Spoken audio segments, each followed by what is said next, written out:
자, 이제 95페이지에 보시면 제3절에 연결력의 기초가 있는데, 연결력의 유용성과 관계가 있어요. 96페이지에 보시면, 곧 쓰셔야 돼요. 그거를. 시험 문제 출제하면은, 유용성과 관계가 뭐냐 이러면 쓰셔야 돼요. 뭐, 결합 문제를 내면서 유용성과 관계를 낼 수도 있는데, 똑같이 쓰면 맞아요. 항상 얘기했잖아요. 똑같다고, 거의 다. 나중에 결합 얘기할 때, 얘기하면 되고, 자, 97페이지 오면 이제 용어의 정의가 있는데, 이제 이렇게 된 거예요. 자, 이제 한 회사가 A라는 주식을 이렇게 갖게 돼요. 갖게 되는데 어느 정도로 갖게 되냐면은 굉장히 많이 갖게 돼요.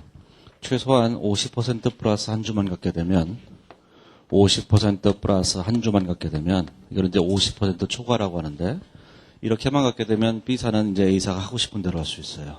자, 이런 관계를 우리는 뭐라고 하냐면 지배종속 관계라고 한다고요. 그래서 이 A사를 뭐라고 하냐면 지배회사라고 얘기하는 거고, 지배회사라고 얘기하는 거예요. 자, 영어로는 페어런트 컴퍼니라고 해요. 우리나라 말로는 옛날에 부회사 이랬어요. 부회사. 외국 책에는, 미국 책에는 부회사 이렇게 쓰면은 father company거든요. 그러면은 당장 구속돼요. 남녀평등법 위반 이런 거 있잖아요. 그래서 페어런트 컴퍼니. 그래서 가끔씩 보면은 고급 회계책 보면 P사 이렇게 하는 경우가 있어요. 이제 부모 회사다 이런 뜻으로 P를 쓰는 거예요. 그 다음에 이제 그래도 저는 다 필요 없어요. 다 A사 B사예요. 옛날에 회사 이름 짓느라고 무진장 고민했던 적이 있어요. 어느 날 갑자기 깨닫게 된 거예요. A사만 된 거지 거기에 뭐가 필요한가. 물론 가사라고 해도 되는데 가사 이러면 이상하잖아요. 발음이. 어느 날 알게 됐어요. 다 그게 부질없다는 거를. 자, 이 B사가 있는데 B사를 뭐라고 하냐면 종속회사라고 해요. 종속회사.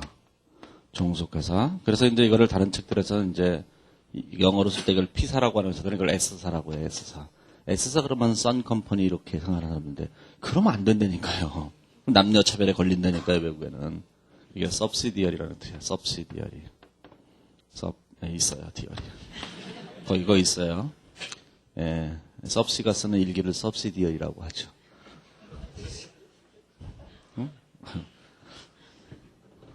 그렇잖아요. subsidiary. 원래 그 다이어리가 발음이 좀 변형돼서 디어리가 된 거잖아요.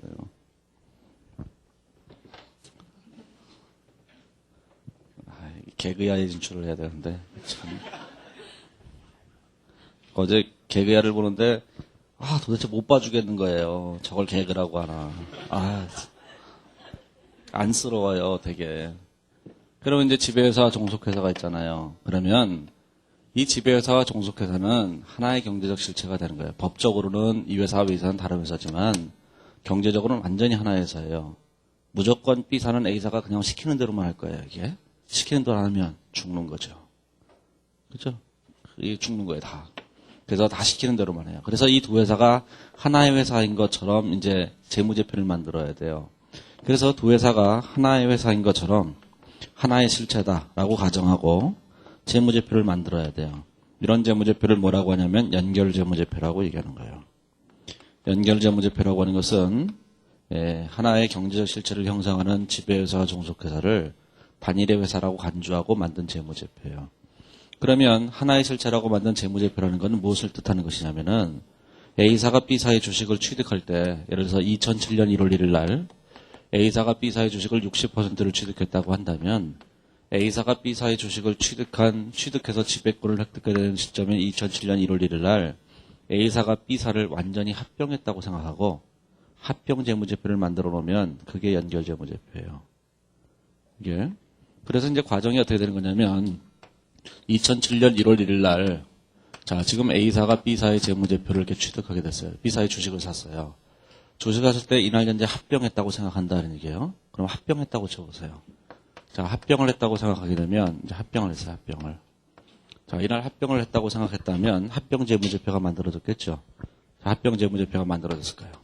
그럼 이 합병 재무제표는 하나의 법적 실체고 하나의 경제적 실체니까 이걸 통해서 A사는 계속 자기가 영업을 계속 해나갈 거 아니겠어요? 이렇게. 그렇죠? 계속 해나갈 거예요. 자, 그런데 실제로는 법적으로는 전혀 다른 회사니까 합병을 한 건 아니잖아요. 그래서 이 A라는 회사와 B라는 회사는 각각 별도의 회사인 것처럼 계속 흘러가는 거예요. 시간이. 시간이 흘러갈 때 2007년 말이 되면은, 자, 2007년 말에 뭐라는 거냐면은, 이 두 회사가 2007년 1월 1일에 합병을 했다고 할 때, 1년이 지나고 되면 지금 현재 어떤 재무제표가 만들어졌을 거 아니겠어요? 이때 합병을 했다면, 좀 아까 했던 합병에서 두 회사가 하나 회사라고 합병을 완전히 했어요. 100% 취득을 해서. 그때 요 재무제표가 만들어졌을 거 아니겠어요? 개별 회사에서. 요 재무제표하고 똑같은 재무제표를 만들어야 된다고요. 요 재무제표하고 똑같은 재무제표를 만들어야 돼요, 여기다가. 요 재무제표를 우리는 연결 재무제표라고 하는데, 이 재무제표는 요 합병 재무제표하고 똑같은 거예요. 1년이 지나도 똑같고, 2년이 지나도 똑같고, 3년이 지나도 똑같아요. 예? 자, 그런데 우리는 아무리 생각해도 이것이 합병했다 이런 생각이 전혀 안 들잖아요, 생각이. 그래서 못 만드는 거예요, 잘. 이게. 그런 생각이 들면 좀 더 나을 텐데, 그게 안 되니까 잘 못 만드는 거예요.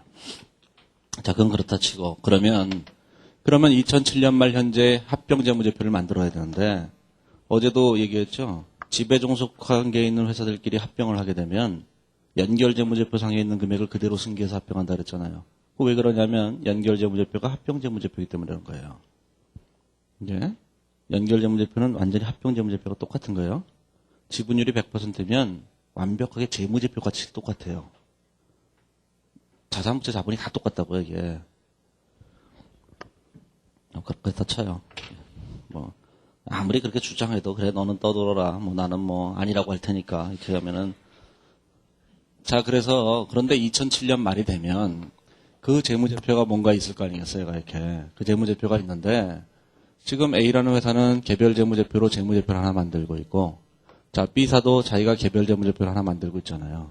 이 개별 재무제표를 기초로 해서 우리가 두 회사가 합병했다고 할 때, 그것도 언제 합병가? 2007년 1월 1일 합병했다고 할 때, 그때 만들 연결 재무제표를 만들어야 되겠다는 게 합병 재무제표를. 그걸 만들기 위해서는 중간에 어떤 분계가 필요할 거 아니겠어요? 이 분계를 우리가 연결제거 분계라고 얘기하는 거예요. 예? 그 연결을 하는 방식에는 여러 가지 방식이 있어요. 합병적 어프로치도 있고, 이 책은 이제 합병적 어프로치로 기본적인 설명을 하고, 그 다음에 이제 또 다른 어프로치를 가지고 실제 연결제거 분계를 해요. 예? 우리가 이제 일반적으로 쓰는 연결제거 분계 방식을 사용해야 될 거 아니겠어요? 물론 제 마음대로 하는 연결제거 분계 방식을 사용해도 연결제거제표를 만들어져요. 근데 그렇게 하는 사람이 없어서, 예, 저만 혼자 하게 되면 쓸쓸해지죠, 혼자서.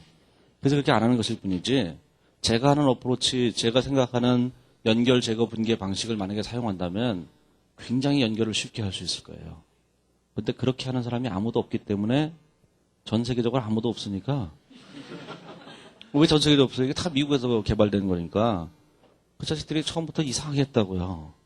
그렇게 안 했더라면 우리는 연결에 대해서 아무런 걱정도 할 게 없었을 거예요. 그런데 연결해서 수많은 걱정을 하는 이유가 뭐냐?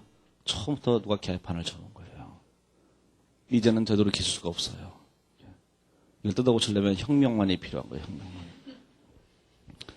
자, 일단 개념이 그런 거라고 생각을 해주시고, 좀 이따가 이제 나중에 얘기를 하면서 연결 재무제표 합병이 왜 똑같은 것인가, 그런 거를 이제 어프로치를 그렇게 해갈 거예요. 그래서 뒤쪽에 잠깐 보시면 118페이지에 보면 거기 이론적 접근, 제3절에 보면 연결 재무제표의 작성 방법이 써 있는데, 이론적 접근이랬죠. 이론적 접근에 보면 거기 파란색 글씨로 써놓은 게 118페이지에 보면, 그 파란색 글씨로 써놓은 게 뭐예요? 연결 재무제표는 지배회사와 종속회사의 재무제표를 합병을 하였다고 가정하고 작성한 재무제표와 같다. 그래놓고 그 밑에 보면 그림 3-17에 보면 거기 나와 있잖아요. 합병이라고 하는 것은 합병회사와 피합병회사가 합쳐서 하나의 회사가 된 거고, 연결이라고 하는 것은 지배회사와 종속회사가 합쳐서 하나의 회사가 된 거예요. 그렇죠? 다만 지배회사 종속회사는 별도로의 법적 실체로 존재하고 있는 것이고, 그 다음에 피합병회사는 별도의 회사로 존재하지 않고 있을 뿐이죠. 그러나 두 개의 재무제표는 완벽하게 일치한다는 거예요. 그리고 밑에 각조 10번에도 써놨죠. 연결 재무제표와 합병 재무제표가 동일하다는 생각은 연결 재무제표 작성에 있어서 많은 시사점을 가져다 준다. 이렇게 써놨잖아요. 저한테만. 여기 계신 분들한테는 아무런 시사점도 안 줘요. 그래, 너는 떠들어라. 이렇게 되는 거죠. 자, 그 얘기는 이제 나중에 할 거예요. 그래서 합병적 어프로치를 가지고 설명을 할 거예요. 그렇기 때문에 합병을 먼저 공부하는 것이 필요했던 거예요. 이게. 자, 그 얘기는 뭐 나중에 하고, 여기서는 이제 오늘은 대부분 앞에 있는 이론적인 얘기부터 먼저 할 거예요. 그러면, 자, 여기서 이제, 그러면 이걸 이제 연결실체라고 한다고요, 이걸 연결실체라고 하는데, 이 연결실체 주주가 있어요. 연결실체 주주가 누군가 이걸 먼저 알아야 된다고. 연결실체 주주에는 지금 둘이 있는 거예요.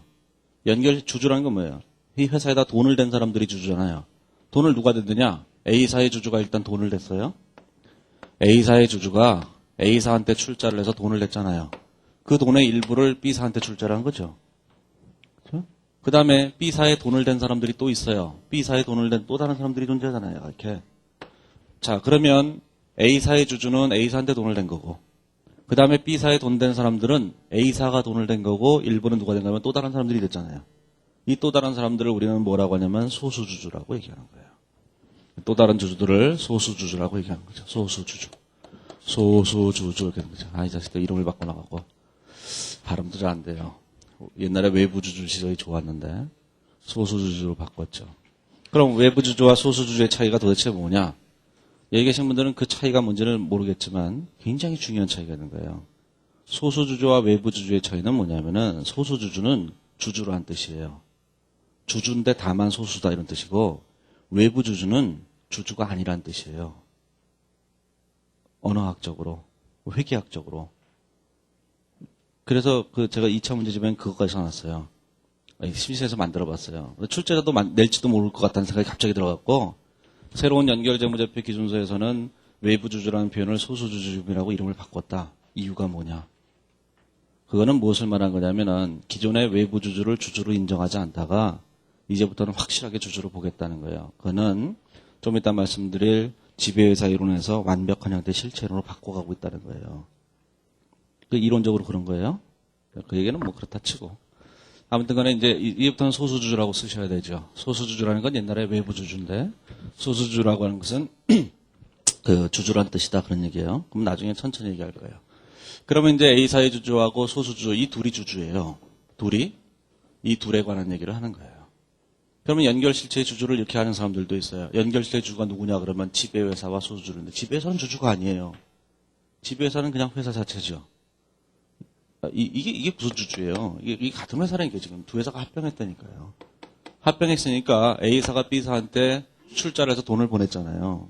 그럼 B사가 갖고 있는 건 뭐예요? 그냥 전도금이죠. 본 지점에서 그냥 지점 전도금에 불과한 거예요. 돈 보낸 게. 자, 그렇기 때문에 우리는 연결실체 주주가 A사의 주주와 소수주 둘로 나눠진다는 것을 아셔야 되는 거예요. 이게. 그래서 이쪽 지분을 우리가 뭐라고 하냐면은 우리가 지배회사 지분이라고 하는 거예요. 이쪽을 지배회사 지분이라고 얘기를 해요. 지배회사 지분. 자, 이쪽을 뭐라고 하냐면 소수주주 지분이라고 얘기한다고 해요. 근데 기준에서는 이제 용어를 좀 다르게 써놨는데, 여기 보시면 이제 용어를 좀 다르게 썼나? 98페이지에 보시면 이렇게 써놨죠. 예, 가로 7번에 보시면, 거기 보면 지배회사 지분이 있는데, 지배회사 지분은 종속회사의 경영성과 순자산 중 지배회사가 직접 또는 다른 종속회사를 통해서 간접적으로 소유하는 부분을 말한다 그랬죠. 그러면 지배회사 지분이라는 건 뭘 말한다는 거예요? 자, 거기 있는 용어의 정의에 따르면 이 종속회사 호중에서 이들이 가져가는 게 소수주 지분인 것이고 이들이 가져가는 걸 지배회사 지분이라 이런다는 얘기잖아요.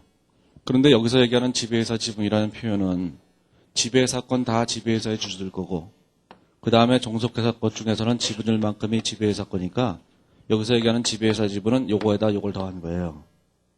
그런데 거기는 그렇게 안 써있죠. 요거라고 써있잖아요. 요거라고만. 그런데 나중에 연결 손익계산서에 가보면 지배회사 지분 순이익이라는 게 있어요. 그러면 지배회사 지분 순이익이라는 게 이렇게 보고가 돼야 된다고요. 이렇게. 그러면 지배회사 지분 순이익이라는 게 보고가 될 때는 그건 뭘로 보고가 돼요? 그 논리에 따르면 요게 지배회사 지분 순이익이라고 보고가 돼야 되잖아요. 그런데 연결 손익계산서에는 지배회사 지분 순이익은 요 금액에다가 요 금액을 더한 걸로 보고가 돼요. 그러니까 용어는 그따위로 써놓고 나중에 뒤에 가보면 지배회사 지분 순이익에는 두 개를 합쳐놓은 거예요.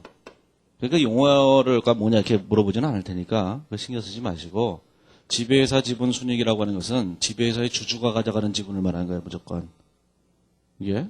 그래서 자기 것도 포함을 해야지만 계산이 되는 거예요. 원래. 예? 자, 그게 그게 중요한 얘기는 아니고.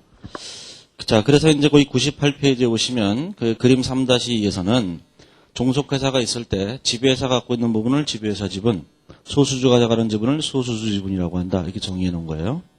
자, 앞쪽으로 가보시면 97페이지에 오면은, 자, 이제 그림 3-1에 오면은 지배종속 관계를 써놨는데, 거기에 보면 이제 중간지배회사라는 것도 있어요. 거기 가로 4번에 보면 중간지배회사라고 있죠.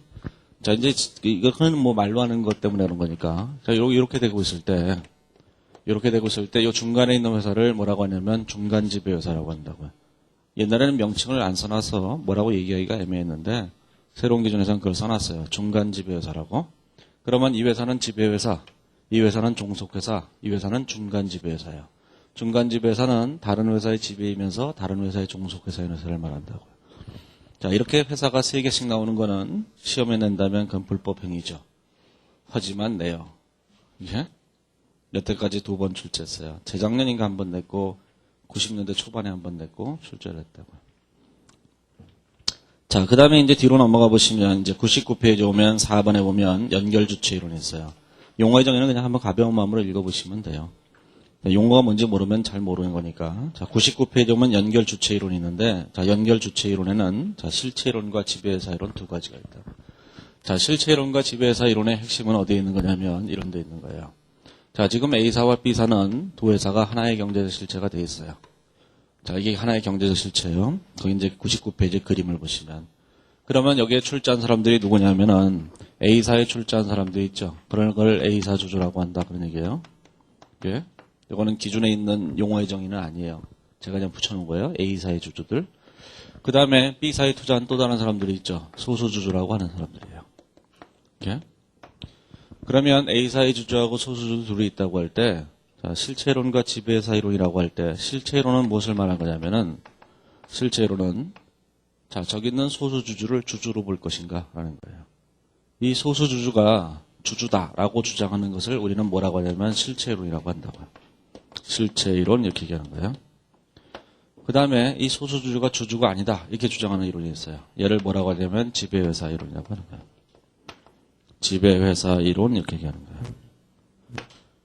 자, 우리나라는 아주 오래전에 어떤 방법을 사용했냐면 이 소수주주를 주주로 인정하지 않는 이론에 따랐어요. 그러면 실질적으로 이게 뭐가 되냐면 대차대표가 이렇게 공시가 되면 대차대표의 자산과 부채를 뺀 금액은 주주들이 가져갈 금액이잖아요. 그러면 여기서 주주는 누가 있냐면 A사 주주와 소수주 둘이 있다 그 얘기예요. 그럴 거 아니겠어요? 이게 이제 A사의 자산이든 B사의 자산이든 그런 건 중요하지 않아요. A사의 부채든 B사의 부채든 그건 중요한 게 아니라 A사가 갖고 있는 현금이든 B사가 갖고 있는 현금이든 다 연결실체 현금이에요. 그러면 이 회사의 모든 자산 부채, 이 회사의 모든 자산 부채가 연결실체의 모든 자산 부채다 그 얘기죠. 이렇게. 그러면 그 자산 부채는 주주들이 가져가야 되는데 그 주주에는 둘이 있는 거예요. 여태까지는 우리가 일반적인 개별재무제표는 주주들을 구분을 안 했잖아요. 주주들을 구분 안 했기 때문에 여기다 그냥 자본 이렇게 쓰고 말았는데 이제는 주주가 둘이니까 그 둘을 구분하자는 거예요. 둘을 구분할 때 일부는 뭘로 구분하냐면 지배회사 지분과 이렇게 소수주 지분으로 이게 구분해야 된다는 거예요. 이렇게. 주주가 몇이에요? 둘이 다 있는 게요. 지배회사의 주주들이 가져가는 걸 지배회사 지분. 그 다음에 소수주가 가져가는 걸 소수주 지분이라고 한다. 그 얘기예요. 그럼 이걸 두 개로 구분할 때 소수주주가 주주라고 간주가 된다면 실체론에 따르면 소수주주가 주주니까 소수주가 주주라면 이 소수주 지분은 어디다 표시돼야 되냐면 주주니까 자본에다 표시가 돼야 되는 거예요. 이렇게. 그런데 만약에 지배회사 이론이라면 소수주는 주주가 아니거든요. 소수주가 주주가 아니라면 소수주는 자본에다 표시가 되면 안 되는 거예요. 얘는 주주가 아니기 때문에. 자, 그런 경우에는 어떻게 보시냐면 여기다가 부채가 표시가 되면 그 다음에 별도로 얘가 소수주 지분이라고 표시가 되고 그 밑에 별도로 얘가 자본이라고 이렇게 표시가 되는 거예요. 이렇게.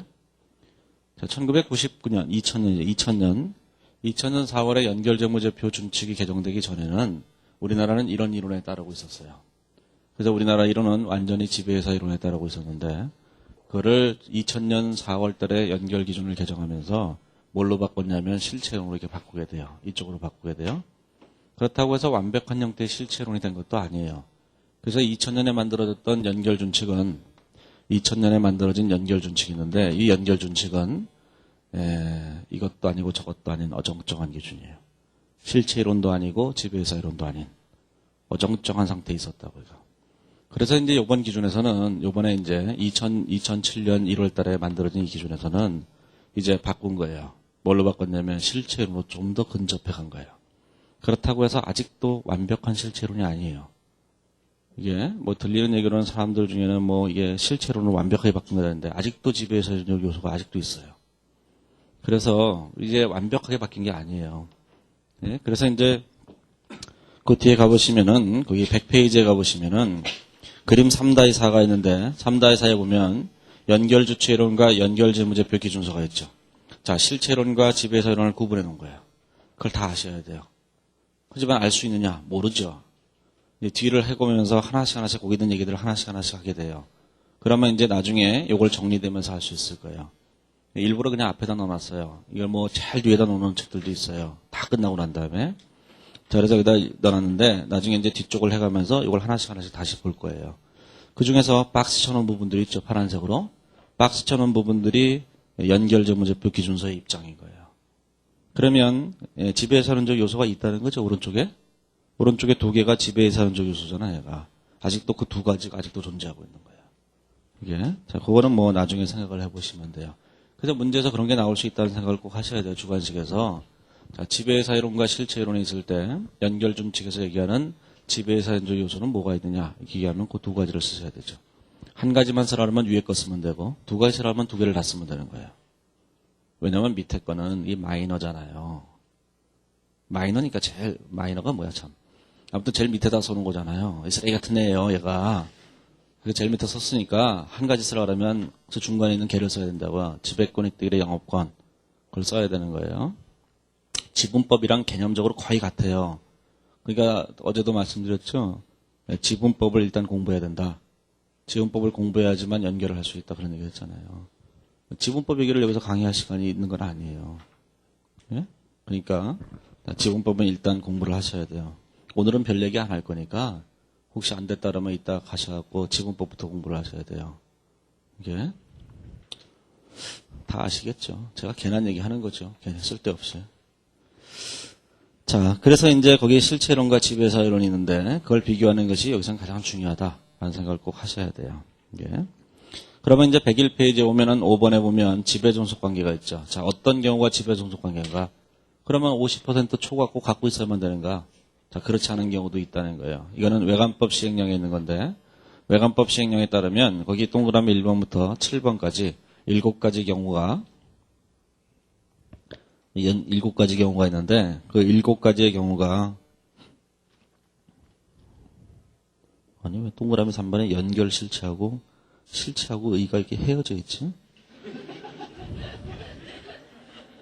아니 갑자기 눈에 띈 거예요. 왜 이렇게 헤어져 있나? 갑자기 궁금해진 거예요. 왜 얘가 헤어졌을까? 네. 제 생각에는 내라는 말이 빠진 것 같은데 연결 실체 내의 회사 연결 실체 내의 회사 이 내가 빠진 것 같은데 아니 별거 아니에요. 뒤에 있는 말로 쭉 써 있는 걸 요약해 놓은 거예요 제가. 근데 이제 그걸 다 외우라 그러면 잘 못 외우잖아요. 그래서 제목을 다 뽑아놓은 거예요 앞에다가. 그러면 좀 쉽지 않을까 해서. 그러면 지배종속관계 예를 들어라 그러면 들어야 되는 거예요 이게. 이런 거 쓰라 그러면 진짜 짜증이 확 밀려오죠. 이게. 자, 그러면 거기 이제 50% 초과 소요, 30% 초과 최대주 이렇게 순서대로 되어 있죠. 한번 읽어보시면 돼요. 그래? 그 이제 주관식에 나오면 하시면 되는 거니까. 우리는 대부분 뭐가 나오냐면 대부분 50%를 다 넘어요. 그래서 시험에서는 60%, 80%, 90% 이 정도를 내요. 왜 이렇게 내요? 이래야 딱딱 떨어지거든요. 70% 그러면 걔가 잘 안 떨어져요. 뭐든지 계산할 때.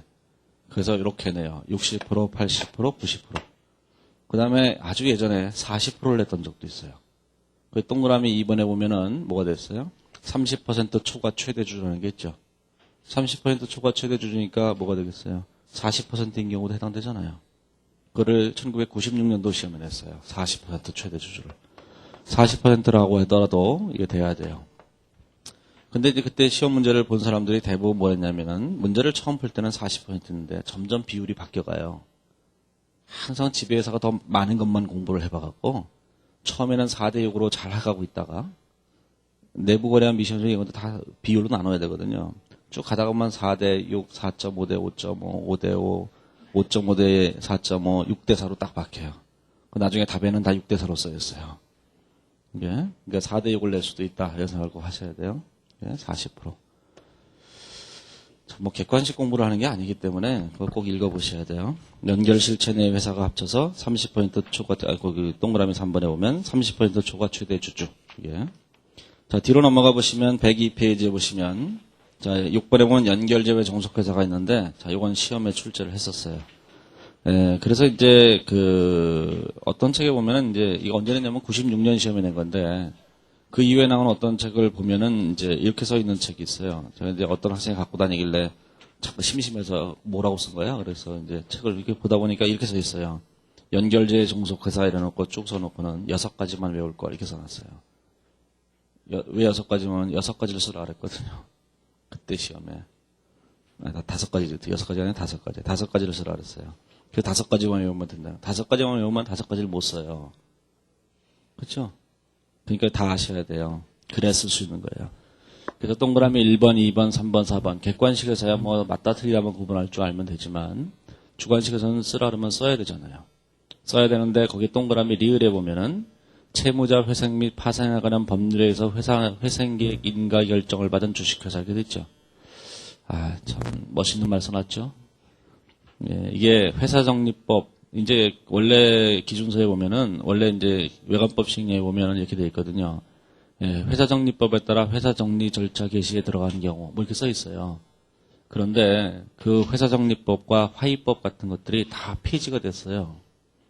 예? 올 초에 2007년 초부터 폐지가 됐다니까요. 폐지가 돼서 법률이 이걸로 바꿨어요. 채무자 회생 및 파산에 관한 법률에 이걸로 바꿨다고 이게. 그걸 반영해 놓은 거예요. 미쳤죠. 그걸 뭐하러 반영했는지. 자, 아무튼 간에, 네, 그 각조 2번을 한번 보시면 돼요. 그냥 기존의 회사정리법이에요, 회사정리법. 그러니까 여기서는 이제 채무자 회생에 관한 법률 이렇게 얘기하면 돼요. 그게. 제일 좋은 게 뭐야? 그걸 안 외우고 다른 걸 외우는 게 좋겠죠. 아니, 뭔지 법률 이름이 너무 길어서. 그러면 이제 그런 경우에 해당되는 경우, 그 1번부터 4번까지 해당하는 경우에는 연결 실체에 해당하긴 하지만 연결에서는 제외한다는 거예요. 이게. 자, 103페이지에 보면 연결재무제표 작성회사가 있는데, 자, 이것도 꼭 아셔야 되는 거죠. 자, 제일 먼저 일반 원칙은 뭐냐면은 반드시 지배회사가 작성을 해야 돼요. 지배회사가 작성을 해야 되는데, 누가 작성하냐면 최상위 지배회사가 작성하는 거예요. 그러면 이제 지배구조가 이렇게 돼 있다고 할 때, 자, 이제 A사가 B사의 주식을 갖고 있고, 자, B사가 C사의 주식을 이렇게, 이게 지배종속관계 이렇게 발생하는 거예요, 이렇게. 이렇게 할 때 누가 작성하는 거냐면은 이 회사가 작성하는 거예요. 지배회사가. 이 회사를 뭐라고 하냐면 최상위 지배회사라고 얘기하는 거예요. 예? 그래서 가로 1번에 보면 일반 원칙에 따르면 지배회사가 작성하는데 이렇게 연속적으로 성립하게 되면은 최상위 지배회사가 작성한다. 그 얘기예요. 자, 두 번째로 최상위 지배회사가 외국회사다. 그런 얘기죠.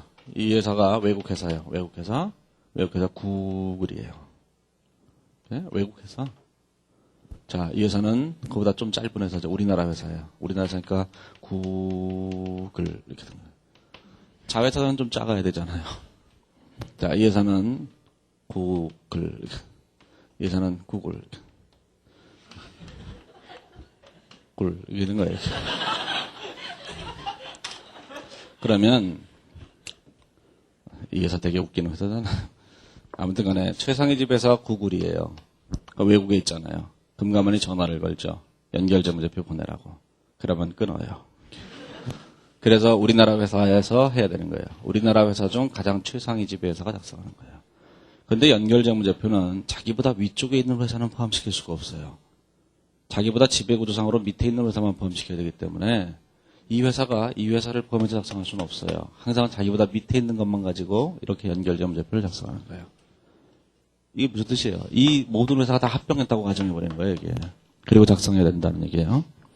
그 다음에 가로 3번에 보면 중간지배회사가 있는데, 자, 중간지배회사라고 하는 것은 이 중간에 있는 회사들을 우리가 중간지배회사라고 했잖아요. 이 중간지배회사가 거의 파란색 글씨에 있는 것처럼 유가증권시장, 코스닥 시장 상장법인과 금융보험업을 영역에 있는 법인이 중간지배회사인 경우에는 연결재무제표를 추가로 작성을 해야 돼요. 그때 104페이지에다 그림을 그려놨어요. 나중에 그림을 참고해 보시면 되고. 그래서 뭘 작성하는 거냐면 이렇게 돼 있죠. 자, 이제 A사가 B사를 갖고 있고 A사가 B사를 소유하고 있고 자, B사가 C사를 소유하고 있게 돼 있어요. 그러면 A사는 이 전체를 가지고 하나의 연결재무제표를 만들어야 돼요. 자, 그런데 우리가 만약에 이 B라는 회사가 이게 중간 지배회사인데 이 회사가 유가증권 시장에 상장되어 있는 회사다 이렇게 생각해 보세요. 상장법인이에요. 그러면 B라는 회사는 자기보다 밑에 있는 회사를 가지고 이렇게 연결재무제표를 또 하나 만들어야 돼요. 이게. 자, 그래서 여기는 연결재무제표가 2개가 필요한 거예요. 그렇죠? 요즘 OX 문제도 낸다는 거 아셔야 돼요? 주관식 시험에. OX도 내요.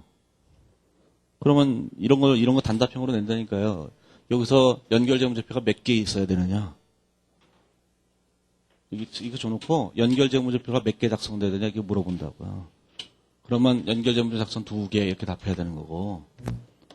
또 이렇게 낼 수도 있어요. 이 회사가 예를 들어서 연결제외 종속회사예요. 그렇게 낼 수도 있겠죠. 그럼 연결제외가 몇 개 필요해요? 1개밖에 없잖아요. 이 회사는 연결제외 종속회사니까 이 회사는 종속회사가 없잖아요. 작성 대상이. 그래서 그런 거 다 알아야 되는 거예요. 옛날 같은 경우에는 어떻게 됐냐면은 안 나와요. 이거 끝났거든요. 그게 80년대, 90년대하고 2000년대 들어서 달라진 거예요. 예? 나중에 2차 문제집 같은 거 보시면 알아요. 진짜 황당해요. OX 문제 막 내고, 뭐 손상의 요건 4가지인데 2가지는 내가 썼으니까 나머지 2개 중에 하나만 써라 이런 것도 있고, 별거 다 있어요. 옛날에 회계감사에서는 무슨 뭐 쓰는데 잘못 쓰면 감점함 이런 것도 있고, 별거 다 있어요. 진짜예요. 회계사 시험에서도 옛날에 그렇게 냈던 적 있어요. 96년도 시험에 이염처분 계산서 중에서 틀린 데를 골라라. 잘못 쓰면 감점할 것임. 이런 것도 있어요. 이게 별게 다 있어요. 근데 그게 이제 2000년대 들어서부터 급기야는 이제 2002년도인가 세무사 시험에 처음으로 OX 문제가 등장해요. 2차 시험에. 와, 그러면 이제 안 낼 건 하나도 없는 거예요. 그러면 예전 같았으면 제가 이런 얘기 할 필요 없어요. 이런 얘기를 뭐하러 해요, 그냥. 자, 누가 작성하겠죠? 아니, 객관식, 그 객관식에서는 알아야 되는 거잖아요. 근데 요즘 주관식에서는 이것도 다 알아야 돼요. 제가 분계를 해가면서 문제를 풀겠다, 이런 생각. 그건 내년에 또 보겠다, 이런 생각이에요. 그러니까 이런 것도 다 아셔야 되는 거예요, 이게. 그래서 제가 강의를 하는 거예요, 이게. 촬영 때문에 하는 게 아니고. 그러니까 그 이유가 있는 거예요, 이게. 자, 그 다음에 거기 보시면 4번에 보면은 지배종속 관계가 순환한 형태로 성립하는 경우가 있어요. 이게 누가 누구를 지배하는지 알 수 없는 경우. 이게 삼각관계 같은 거거든요. 자, A는 B를 좋아해요. 자, B는 C를 좋아해요. 자, C는 D를 좋아해요. D는 A를 좋아하죠. 그래서 참 복잡한 관계죠, 이게. 되게 이제 동아리 같은 활동을 하게 되면 다 이런 관계가 성립하잖아요. 그렇죠? 그리고 관계가 다 깨지게 되죠. 그 다 해체되잖아요. 저도 옛날에 대학교 다닐 때 동아리가 있었어요. 그때는 서클이라고 했는데, 제가 이제 84학번인데, 84학번이요. 이거 밝히면 안 되고. 네, 저희 83학번들하고 84학번들하고, 이렇게 두 학번들이 이제 주축이 돼서 서클을 하나 만들었어요. 서클을. 그러면서 이제 제가 1학년 때, 2학년 때, 그래갖고 이제 85학번, 86학번 계속 받았거든요. 시간이 지나면 지날수록 아무도 안 들어오잖아요. 그래서 이제 친목 모임이 돼버렸죠, 나중에는. 그런데 이 선배들이 그랬어요. 선배들이 무슨 얘기를 했냐면 이런 얘기를 했다. 우리 서클 내에서는 절대로 커플이 나오면 안 된다. 그러면 이거 다 망하는 거다. 그런 얘기 많이 하죠. 그쵸? 어떤 모임이 있으면 그러면 안 되는 거다 그랬어요. 그래서 우리는 다 그랬어요. 아, 맞아. 그러면 안 되는 거야. 우리는 그걸 다 지켰거든요. 다 쌍쌍이 결혼한 거예요. 이게 뭐야, 이게. 이게 뭐야, 이게. 완전히, 우리 밑에는 다 바보가 된 거잖아, 이게. 네? 맨날 우리들 불러다 놓고 얘기했거든요. 이 밑에 쪽에서. 야, 혹시 누가 누구를 혹시 좋아하는 것 같은데, 그러면 안 돼. 술 먹여가면서, 그러면 안 되는 거야. 각자의 본분을 지켜야지. 한참 얘기한 다음에, 나중에 세월이 흐르고 난 다음에 청첩장이 오는데, 왜 이렇게 결혼하는지 참 알 수가 없는 거예요, 이게. 그래서 이 기억이 안 좋아요. 83학번에 대한 기억이 안 좋아요. 83 다 나쁜 놈들. 그게 이렇게 복잡한 관계가 있잖아요. 그럼 누가 누구를 지배하는지 모르잖아요, 이게. 그렇죠? 자, 그런 경우에는 제일 큰 회사가 한다, 그 얘기예요. 직전 사업년도 말년대 자산 총계가 제일 큰 회사가요. 이게 그 회사가 한다는 거죠. 그래서 연결은 누가 작성하느냐가 굉장히 중요해요. 그렇기 때문에 반드시 누가 작성하는지를 먼저 정해줘야 되는 거예요. 자, 104페이지에 오면 연결외계 기타 사항이 있는데 요거는 좀 중요성이 좀 떨어지는 건데 자, 작성 기준이라 당연히 거기 지배회사의 대처표를 기준으로 작성하는 거예요. 지배회사의 대처표를 기준으로 작성하는데 거기 보면 뭐 3개월 이내인 경우에는 종속회사 대처표에 작성된 신뢰성 있는 재무제표를 사용할 수도 있다는데 별로 그렇게 중요한 얘기들이 아니에요. 그냥 가벼운 마음으로 읽어보세요. 가로 2번에 보면 기업회의 준의 위배가 있는데 자, 기업회의 준을 위배하게 되면 기업회의 준으로 수정한 다음에 연결재무제표를 작성한다는 거예요. 회계감사 같은 거 공부하시면 그런 거 나오죠. 이게 뭐냐면 기업회의 준을 위배하게 되면 한정의견 내고 이러잖아요. 하지만 연결에서는 한정의견 게 없다 그 얘기예요. 왜냐하면 그걸 수정해갖고 한다는 거죠. 연결재무제표 작성할 때는. 그렇다는 거예요. 근데 회사가 끝까지 수정 못하겠다. 그거 할 수 없죠. 한정이죠. 이게. 근데 현재 우리나라에서는 연결재무제표가 주재무제표가 아니기 때문에 그걸 끝까지 안 된다 그러는 회사들이 없어요.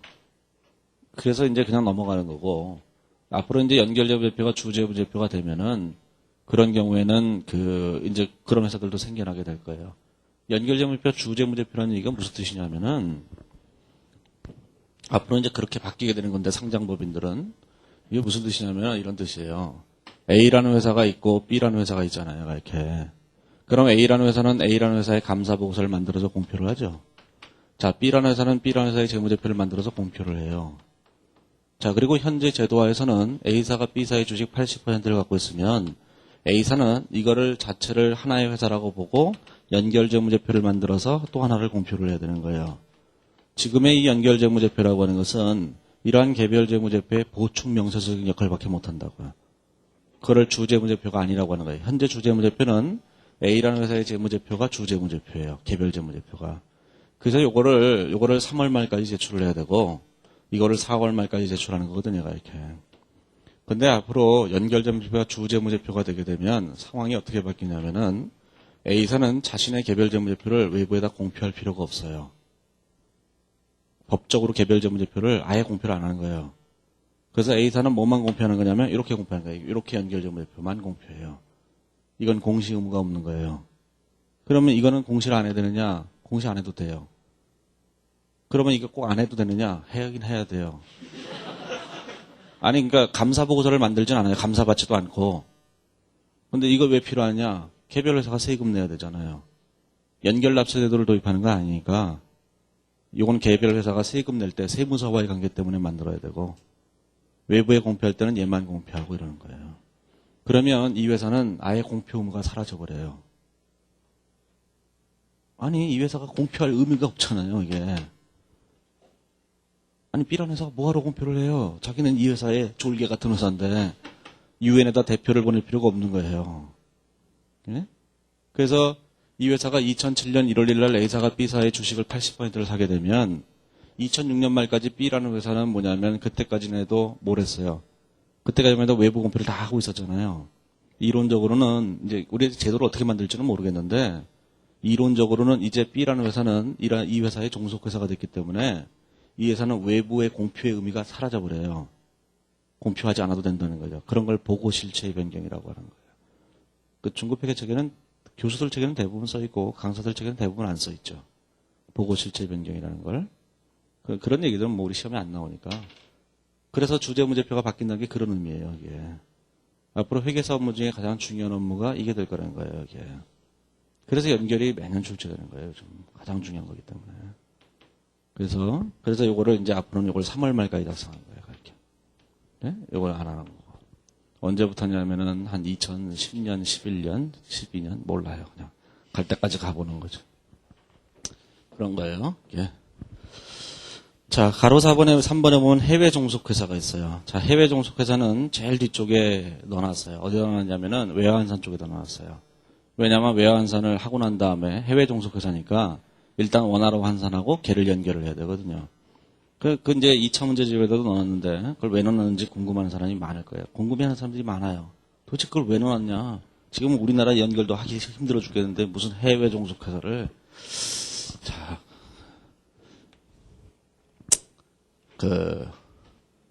그냥 들은 얘기예요.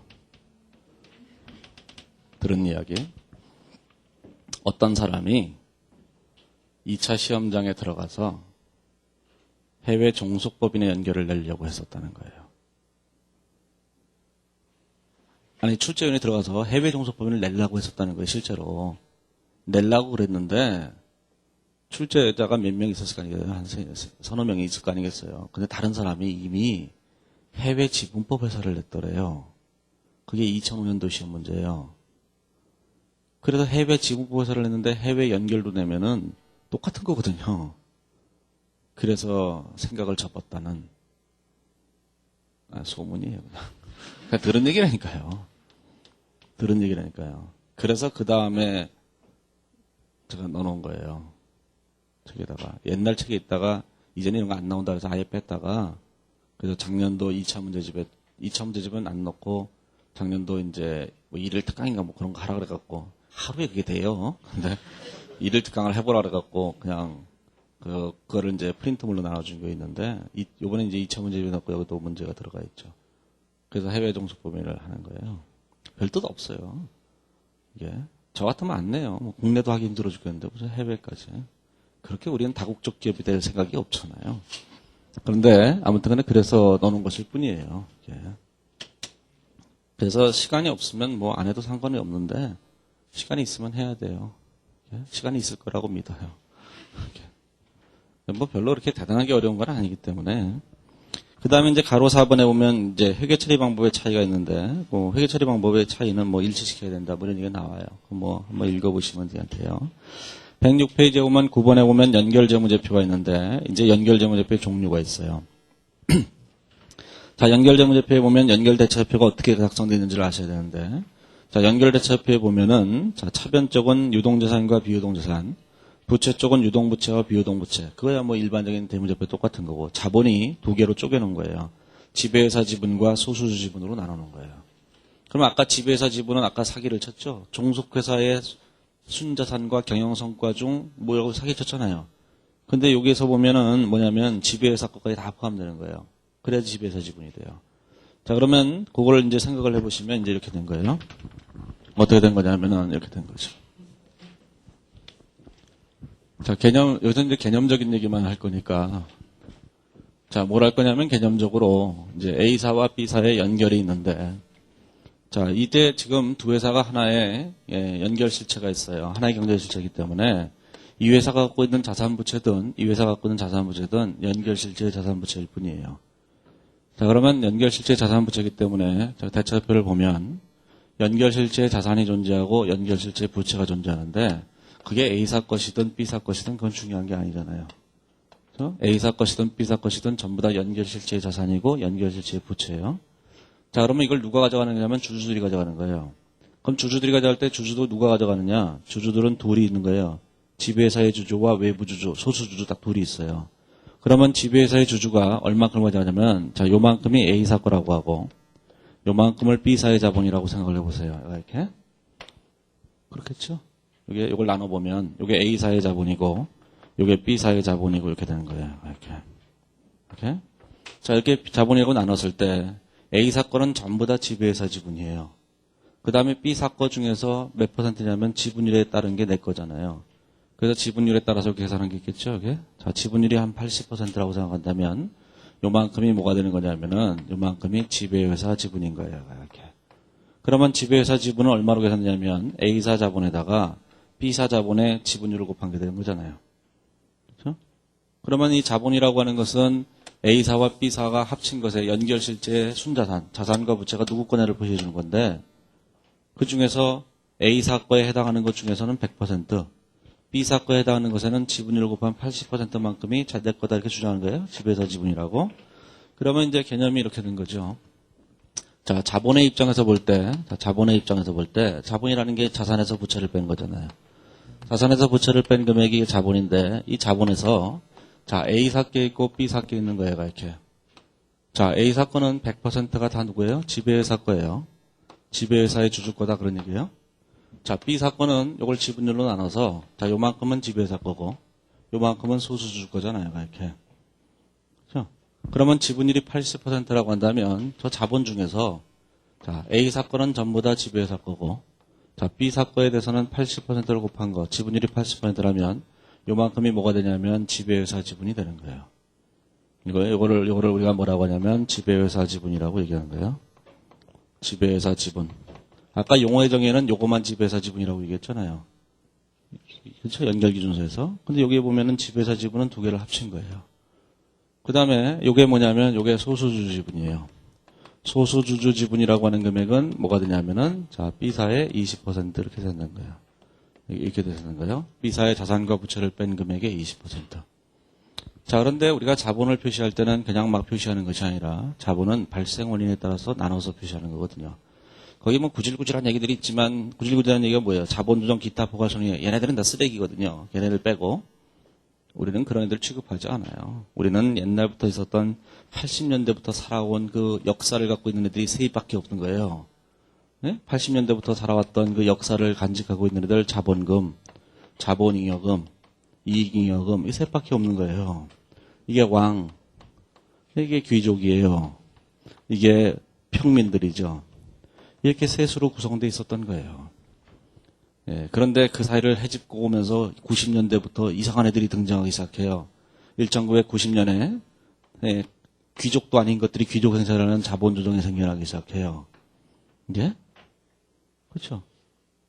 그게 이제 자본조정이에요. 얘네들이 이제 평민 중에서 돈을 많이 벌어갖고 내가 귀족이다 이렇게 얘기하는 애들이 자본조정이에요.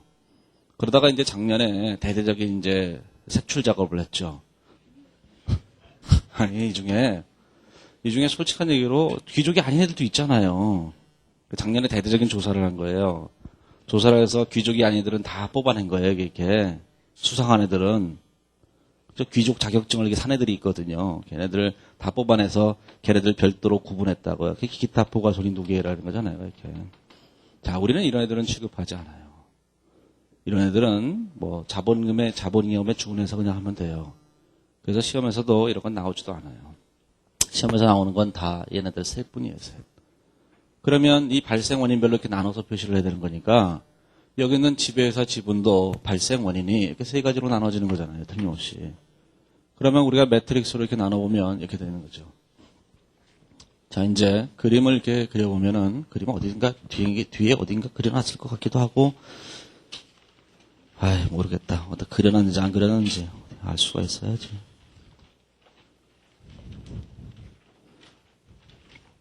예, 혹시 그려놨으면 어딘가 가다 보면 나올 거예요. 예, 하도 그림을 여기다가 많이 그려갖고 어디다 그려놨는지 모르겠네. 그 나중에 생각해 보시고 여기서 그냥 이런 생각, 개념만 하시면 되는 거니까.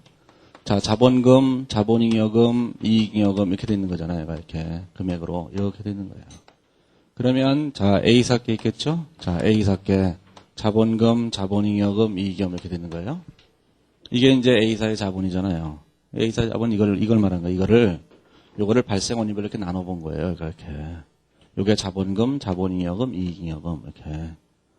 그 다음에 이제 그 B사 것도 이렇게 나눠본 거예요. B사 것도 자본금, 자본잉여금, 이익잉여금 이렇게 나눠본 거예요. 나눴을 때 우리는 A사 건은 다 지배회사의 주주 가져가고 자 B사 건은 전부 다 누가 가져가냐면은 B사 것 중에서 80%는 지배회사 주주 가져가잖아요. 그래서 요만큼이 뭐가 되냐면은 자 지배회사의 지분이 되는 거예요. 이렇게 개념적으로 이렇게 되는 거예요. 자 요만큼이 뭐가 되냐면 이게 소수주주 지분이 되는 거예요. 이렇게. 그러면 지배회사 지분은 얼마가 되는 거냐면은 자 요만큼이 지배회사 지분이 돼요. 요만큼이 지배회사 지분이 돼요.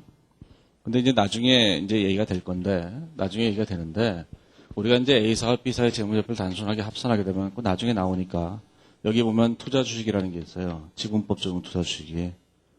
A사와 B사를 단순하게 합산하게 되면 이 지분법적인 투자 주식과 이 종속회사에 대한 자본을 서로 상기해서 없애버려야 돼요.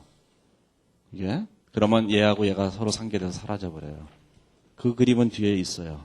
나중에 그 그림을 나중에 보시면 돼요. 여기서 이제 그냥 개념만 생각해보세요. 개념만.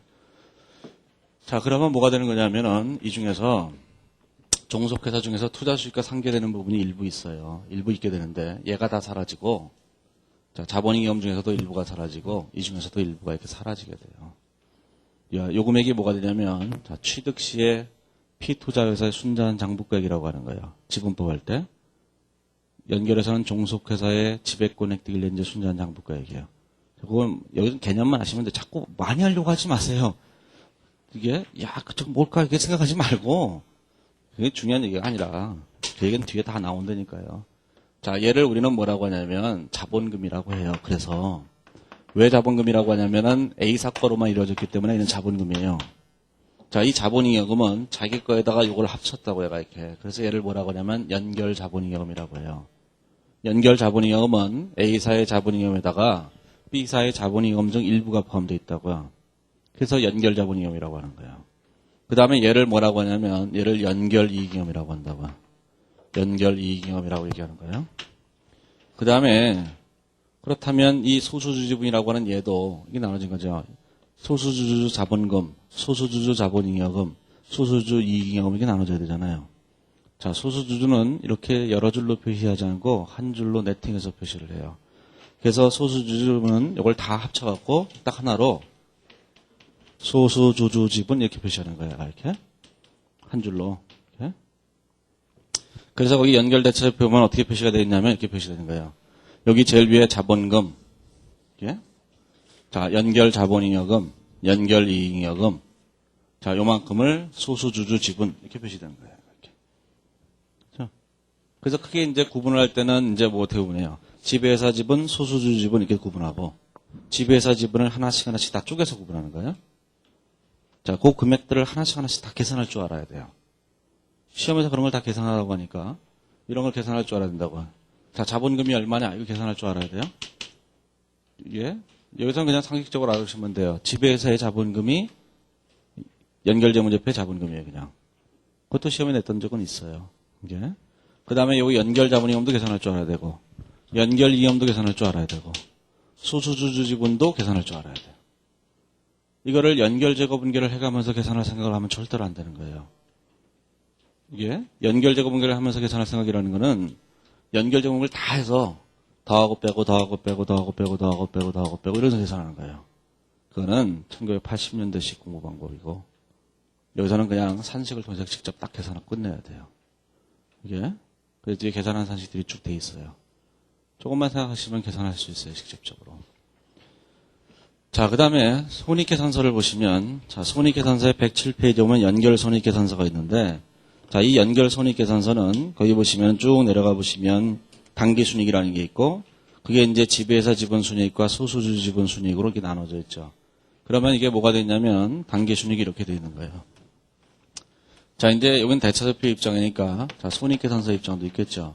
자, 손익계산서 입장에서 볼 때도 자, 손익계산서에서도 자, 이게 뭐가 되겠어요? 이게 T계정식으로 표시하게 되면 자, 이제 손익계산서도 이렇게 T계정식으로 표시하게 되면 손익계산서에 여기 수익이 있을 테고 그렇죠? 여기 비용이 있을 거예요. 자, 누가 했는지는 중요하지 않죠. A사가 발생한 매출이든 B사가 발생한 매출은 다 매출이니까. 그 다음에 A사와 비용과 B사의 비용을 이렇게 합친 거죠.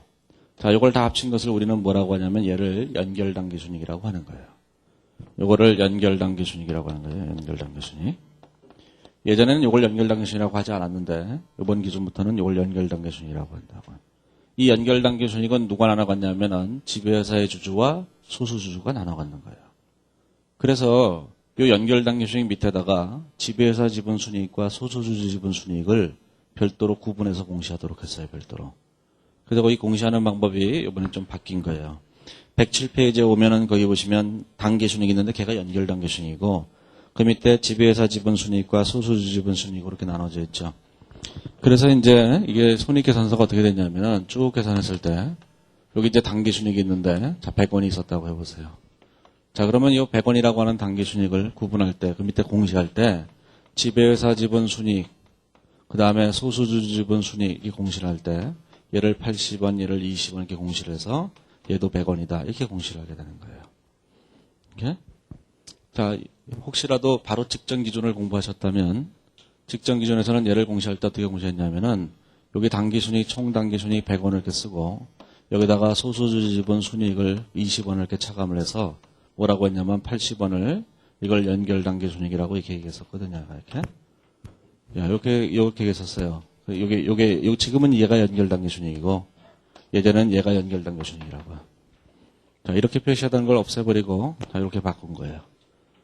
자, 그 차이점은 뭐예요?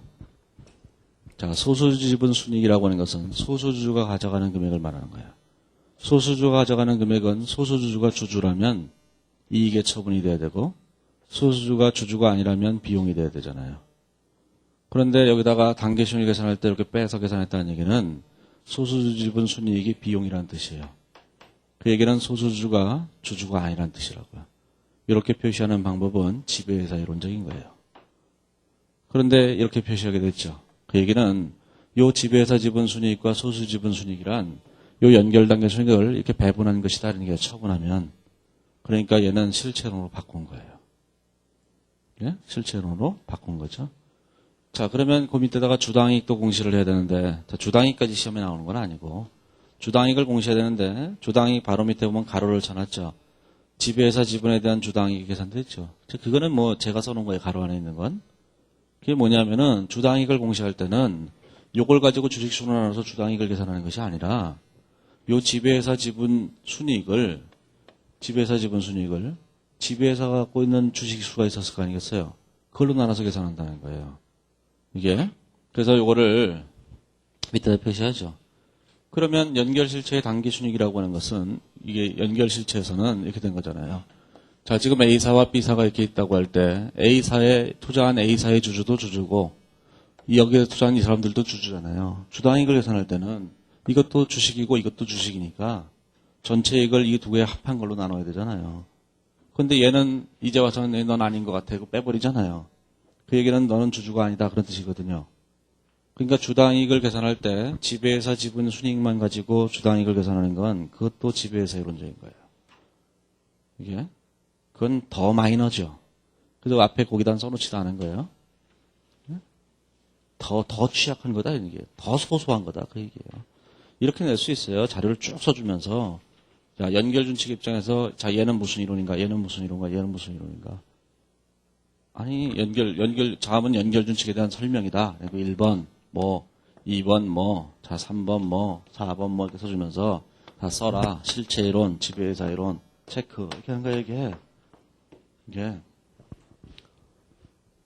낸다니까, 이렇게.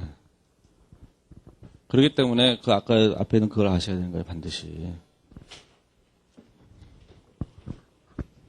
그래서 올해 처음 2차 시험을 혹시 보시는 분들은 금감원에 있는 그 기출문제 한 회분을 작년 거를 다운받아 보시려니까요. 얼마나 공포스러운지. 자, 그래서 이제 거기 있는 연결 손익계산서가 그런 식으로 돼 있다는 걸 좀 생각을 해보시면 돼요. 연결 손익계산서 양식을. 자, 이제 뒤로 넘어가 보시면 108페이지 오면 연결 자본변동표가 있어요. 연결 자본변동표는 일반적인 자본변동표에서 제일 끝에 소수주 지분이 하나 더 생긴 것일 뿐이에요. 자, 이것도 뒤에 가보면 연결 자본변동표를 작성하는 예가 있어요. 제일 뒤쪽에 가보면 이제 만들어 놨거든요. 어디냐면은 6장인가 7장에 가보면 있어요. 그것도 한번 작성하실 수 있어야 돼요. 네? 작성하실 수 있다는 얘기는 연결 자본변동표를 작성하라 이렇게 낼 거라고 생각하지는 않고 이게 이렇게 하면 참 좋거든요. 이게 연결 자본변동표를 이렇게 쭉 써준 다음에 동그라미 1번 얼마인가, 동그라미 2번 얼마인가, 동그라미 3번 얼마인가 이렇게 계산하면 아주 문제가 채점하기도 좋고 그러잖아요. 이렇게. 요즘 2차 시험 문제는 다 저렇게 내요. 표 그려놓고 1, 2, 3, 4, 5 채워라 이렇게 낸다고 전부 다. 자, 그래서 다운받아 보시라니까요. 자, 109페이지 보면 연결 현금 흐름표가 있어요. 자, 그것도 작년도 시험에 출제를 하나 했었어요. 작성하는 방법을 물어본 게 아니라, 했는데, 그 뒤쪽에 다시 나오니까, 연결 현금 흐름표도 있는데, 개별 현금 흐름표하고 똑같은 거예요. 다만, 이제 그 특이한 게, 중간에 있는 현금의 증가 바로 위에 보시면, 연결 실제 변동이라는 현금의 증감이라는 게 하나 더 있을 뿐이에요. 이게, 뭐, 별로 중요한 얘기는 아니고, 자, 뒤로 넘어가 보시면은 이제 종속회사 주식의 지분법 회계라고 하는 게 있는데, 자, 여기서는 이제 우리가 그 중급회계에서 얘기하는 그냥 중대한 영역을 행사하는 경우에 지분법하고 다 똑같아요. 개념적으로 다른 게 하나도 없어요. 그러면 이제 제 2절에 보시면 그 설명들이 쭉 되어 있는데, 뭐 다른 게 있다라고 생각하지 마세요. 다 똑같은 얘기니까. 똑같은 얘기인데, 그냥 써놔본 거예요. 다들 고급회계책에 이 얘기를 다 써놨거든요. 그래서 써놓은 건데, 다른 건 하나도 없어요. 그런데 이제 문제는 뭐냐면은, 얘기는 뭐 다 똑같아요. 얘기는 다 똑같아서, 우리가 이제 그 투자 주식을 취득하게 되면, 자, 취득 대가가 있을 거 아니겠어요? 자, 취득 대가가 있는데, 이 취득 대가에는, 대가하고, 순자산 장부가액 곱하기 지분율하고 얘가 일치하지 않게 되잖아요. 여기서 이제 지분율이 굉장히 높은 거예요, 이렇게. 그렇죠? 이게 순자산 장부가액 곱하기 지분율. 그러면 자, 요금액과 요금액의 차이가 발생하잖아요. 얘를 우리는 주식 취득일의 차이라고 하고 주식 취득일의 차이를 이렇게 안분하게 되죠. 걔를 순자산 과소평가액과 영업권으로 안분한다고요. 그러면 자, 이 중간에 뭐가 있냐면 순자산 공정가치 곱하기 지분율이 이렇게 있는 거예요. 이렇게. 자, 그러면 요금액과 요금액의 차이를 우리는 뭐라고 하냐면 투자차액이라고 얘기를 해요. 투자차액. 그래서 얘를 뭐라고 하냐면 영업권으로 보는 거죠. 이게. 그 다음에 요금액과 요금액의 차이가 있는데 얘를 순자산 과소평가액이라고 얘기하는 거예요. 여기서는 평가차액이라는 표현을 썼어요.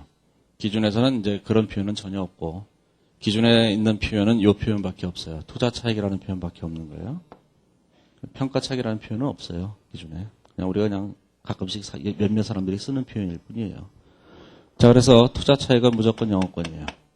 아직도 투자차익을 이렇게 쓰는 책들도 있는 것 같아요. 이제 투자차익을 이렇게 전체를 다 투자차익으로 쓰는 책들이 아직도 있는 것 같은데 그거는 벌써 7년 전 일이니까 용어를 그렇게 쓰시면 안 되는 거예요. 투자차익 그러면 전부 다 영업권이다 이렇게 생각하셔야 돼요. 자, 그러면 이것이 중대한력을 행사하는 경우에 지분법하고 뭐가 틀리냐면 지분율만 틀려요. 중대한력을 행사하는 경우에 지분법에서 내가 20% 이렇게 됐던 것이 여기는 갑자기 80% 이 되는 바람에 우리가 느끼는 부담이 4배가 늘어난 거예요. 그 지분법을 할 때 4배가 힘들어요. 60%는 3배만 힘들거든요, 이게. 참 믿지 않는 분위기지만 사실이에요. 자, 그래서 거기 있는 그 2절에 보면 종속회사 주식의 지분법 얘기했는데 1번의 의. 자, 읽어볼 필요가 없어요. 그렇죠? 자, 111페이지에 보면 지배권 획득의 차이 역시 읽어볼 필요가 없죠. 그렇죠? 그럼 또 그렇게 생각하면서 진작 얘기하지 어제 읽고 왔는데 이러면. 자, 112페이지에 보면은 자, 읽을 필요가 없어요. 똑같은 얘기이기 때문에 지분율만 틀린 거예요. 그 다음에 113페이지에 보면 3번에 보면 지배권 획득일 이후의 차이가 있는데 거기 보면 이제 그림 3-14에 보면 종속회사 주식의 장부가액과 변동 원인이 있는데 자, 그것도 뭐 별 얘기는 아니죠. 예.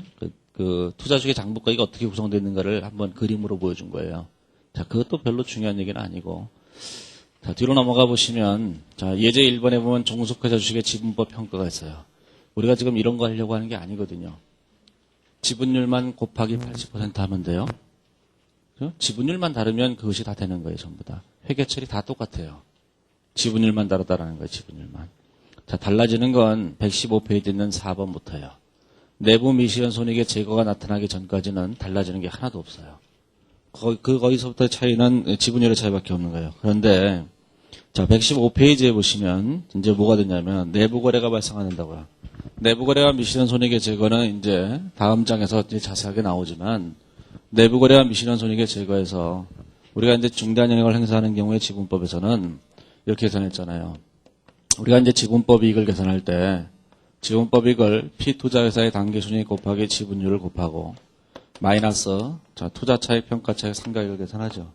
여기다가 플러스 마이너스 미실현 손익을 이렇게 가감하게 된다고요. 그래서 이 미실현 손익을 이렇게 가감하게 됐을 때 여기다가 항상 지분율이라는 걸 항상 곱했어요. 이렇게 하향 판매든 상향 판매든 구분하지 아니하고 다 지분율을 곱했다고요. 하지만 연결해서는 그렇게 하면 안 되는 거예요. 자, 연결해서 자, 이거는 이제 중대한력을 행사하는 경우의 지분법이고 자, 지배하고 있는 경우 회사 종속회사에 대한 지분법 이익을 계산할 때는 자, 단계순이익을 계산할 때 자, 지분율이 뛰죠. 이렇게 4배가 자, 상가액을 계산할 때도 똑같이 계산되죠. 자, 플러스 마이너스 미실현 손익을 가감해야 되잖아요. 자, 곱하기 지분율을 곱해야 되는데 이게 하향 판매는 100%를 상향 판매는 지분율을 곱해야 되는 거예요. 그래서 이제 이걸 두 개를 구분해 보면 이렇게 된 거죠. 두 개를 구분해 보면 자, 이 경우에는 이렇게 나눠보세요. 자, A사가 B사한테 판 하향 판매가 있고 자, B사가 A사한테 판 상향 판매가 있어요. 자, 미실현 손익이 있을 때 그 금액을 지분법 이익에서 얼마를 가감해야 되냐면은 이런 하향 판매에서는 곱하기 지분율을 곱한 것만큼을 가감해요. 상향 판매도 역시 마찬가지고. 그런데 지배하고 있는 경우에 종속회사에 대한 지분법을 할 때는 하향 판매는 실제 지분율에 관계없이 무조건 100%를 상향 판매의 경우에는 무조건 지분율을 곱하는 거예요. 자, 그러면 차이 나는 게 뭐예요? 얘죠. 얘만 다른 거예요. 하향 판매인 경우에 지분율을 곱하지 않고 무조건 100%를 없애야 된다는 거예요. 이게. 자, 이걸 꼭 기억을 하셔야 되는 거예요. 요 하나만 기억하면 뭐 할 게 없잖아요. 이게 이제 중대한역을 행사하는 경우에 지분법과 종속해서 된 지분법의 유일한 차이예요. 그럼 얘만 차이 나느냐? 그런 건 아니죠. 지분율이 바뀌는 경우도 차이가 나요.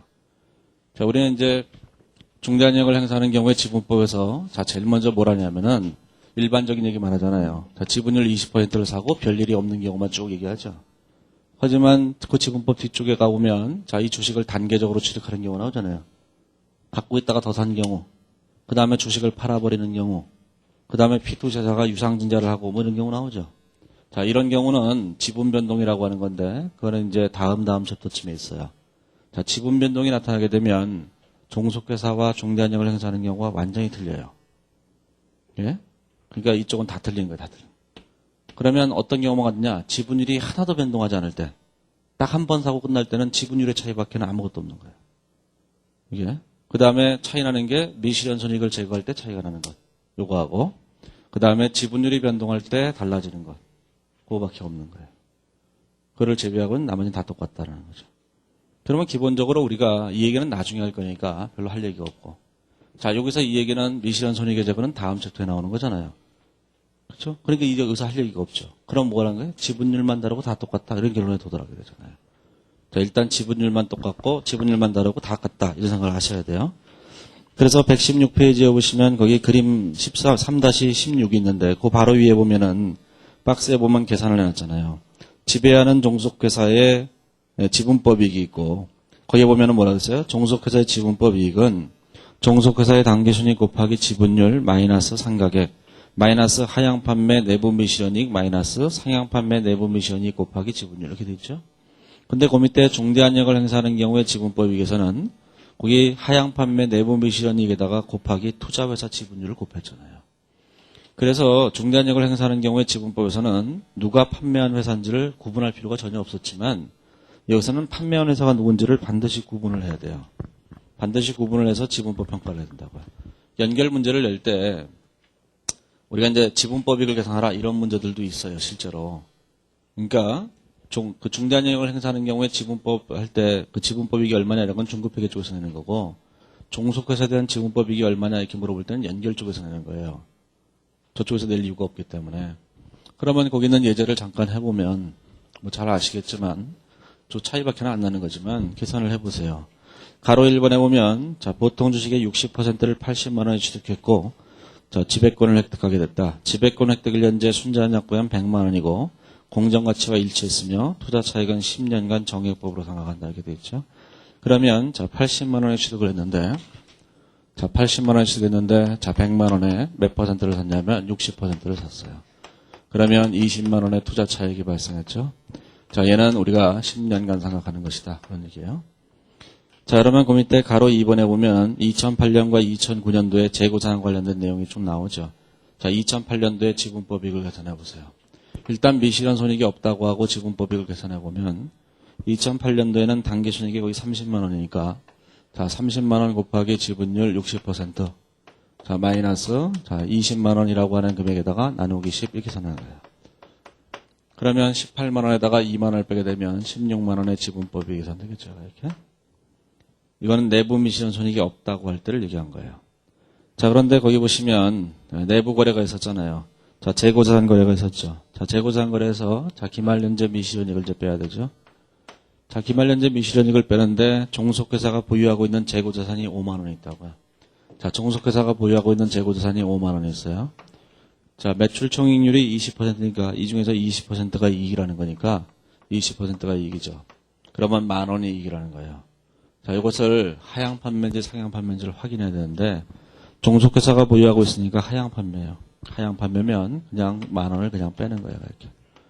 그래서 얼마가 됐어요? 15만 원 이렇게 됐죠.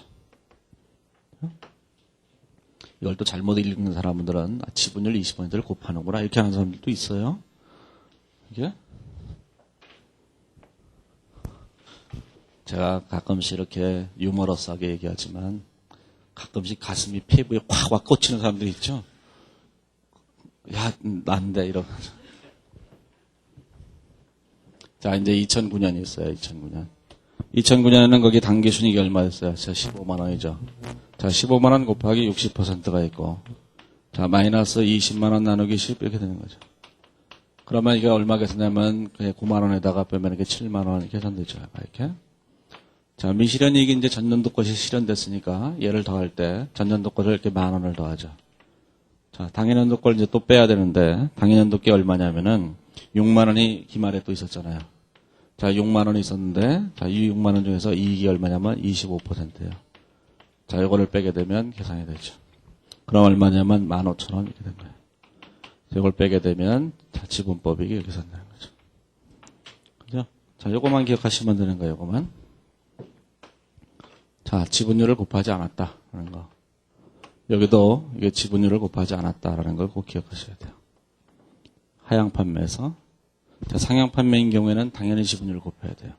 상향 판매는 다른 게 없는데 하향 판매가 다른 거예요. 여기서 이제 미실현 손익이 얼마냐 이런 거에 대해서는 고민할 필요가 없어요. 그건 이제 다음 챕터에서 하나씩 얘기하게 될 거니까 그쪽에서 하면 되는 거니까 여기서 이제 고민할 이유가 전혀 없는 거예요. 자, 이제 뒤에 가보면 세 3자로 보면 연결점협회 작성 방법이 있는데 자, 여기부터는 내일 여기부터는 이제 전체를 쭉 얘기를 해야 되기 때문에 굉장히 시간이 많이 걸릴 거예요. 그래서 거기부터는 내일 얘기를 하죠.